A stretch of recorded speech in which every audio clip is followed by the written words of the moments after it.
प्रधानमंत्री पीक विमा योजनेच्या अंतर्गत राज्य सरकारने पहिल्यांदाच 1 रुपयात पीक विमा योजना आणली। त्यामध्ये जवळजवळ 1,70,00,000 शेतकऱ्यांनी भाग घेतला आणि अशा या वर्षीच्या महाराष्ट्रातल्या नैसर्गिक संकटात पीक विम्याचा अग्रिम हप्ता हा 1,954 कोटी रुपये मंजूर झाला।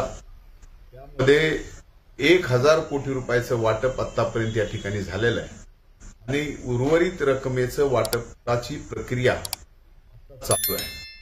सोमवारपर्यंत जवळजवळ राहिलेल्या 954 कोटी रुपयाचं वाटप सुद्धा शेतकऱ्याच्या खाती नक्कीच होईल।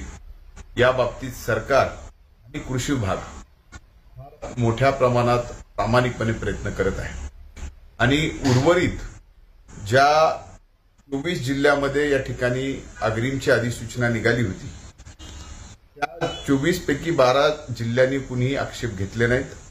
आता एकूण 9 जिल्हे राहिले ज्यांनी आक्षेप घेतलेले, ज्यांचे आक्षेप आता सचिव स्तरावरती पेंडिंग आहेत। 2 दिवसात तेही निकाली निघतील आणि ते निघाल्यानंतर उर्वरित शेतकऱ्यांना सुद्धा अग्रिमचा हप्ता या ठिकाणी दिला जाईल।